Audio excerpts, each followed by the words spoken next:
মারছে আপনার একজন পুরুষ, এত বড় একটা পুরুষ আমার আম্মুকে মারছে, আমার সামনে, কিন্তু আমি কিছু করতে পারি না।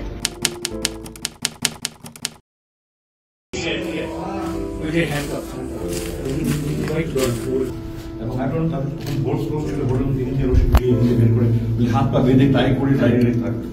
আমার RAW এর সাথে যোগাযোগ আছে নাকি না, CIA এর সাথে যোগাযোগ আছে নাকি না, ISI এর সাথে যোগাযোগ আছে না, চাইনিজদের সাথে যোগাযোগ আছে নাকি না। আমি জিজ্ঞেস করেছিলাম যে কত মাস থাকতে হবে আরো।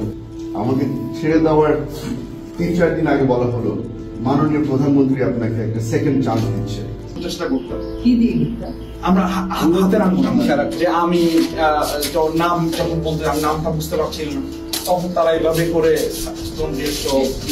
আমাদের পিছনে সাউন্ড করতে মানা করতো। তো ওরা যখন আসতো তখন সাথে সাথে আমরা আবার ব্ল্যাঙ্ক ফোর্টে যখন নামি আমরা আবার পিছন দিকে গিয়ে শুয়ে যেতাম। এই পাশে আমার ডান পাশে একটা ছেলে ছিল, কন্টিনিউয়াস মারতো এবং ও যতক্ষণ না কান্না থামাতো না, চিৎকার থামাতো না, ওকে মারতো।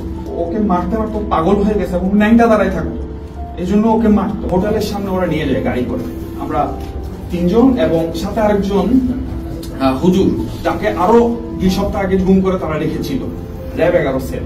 তো ওইখান থেকে আমাদেরকে নিয়ে যায়, এই ধর ধর জঙ্গিধর বললো। তো জঙ্গিধর বললো, এখন মানুষ তাকায় আছে। তো দেখলাম 4 জন ব্যক্তিকে ওর গাড়িতে তুলবো।